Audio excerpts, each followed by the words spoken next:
నామమునకు వందనాలు. ప్రైజ్లాడండి.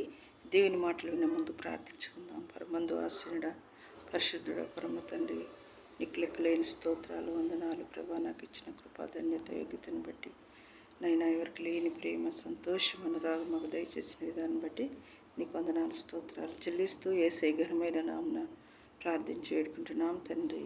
ఆమేన్. సామెతలు మరి దేవుని యొక్క వాక్యములు చూసుకుందాం. సామెతలు 24:16 నీతిమంతులు 7 మార్లు పడిపోయినను తిరిగి లేస్తారు, ఆపత్కాలమున భక్తిహీనులు కూర్చెదరని వాక్యంలో చెప్పబడింది. నీతిమంతులు ఖర్జూరం వృక్షం వలె మువ్వు వేయుదురు, లెబానోను మీదే దేవదారు వృక్షం వలె వారు ఎదుగుదురని వాక్యంలో చెప్పబడుతుంది. వారు ఎలా ఉంటారు? దేవుని సన్నిధిలో, దేవుని మందిరంలో నాటబడిన వారుగా ఉండాలని వాక్యంలో మరి మనం జ్ఞాపకం చేసుకుంటున్నామండి. అదే విధంగా సామెతలు 14:11 కూడా ఒక మాట మనము గమనిస్తామండి. భక్తిహీనుల ఇల్లు నిర్మూలమగును, యథార్థవంతుల గుడారం వర్ధిల్లునని ఉన్నది.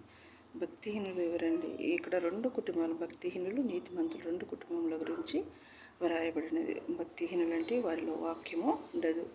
వారు మరి శ్రమ వచ్చినప్పుడు, బాధ, ఇరుకు, ఇబ్బందులు వచ్చినప్పుడు వారు మరి శ్రమకు గురి అవుతారు. వారు మరి నీతిమంతులు యథార్థవంతుల గుడారము వర్ధిల్లును.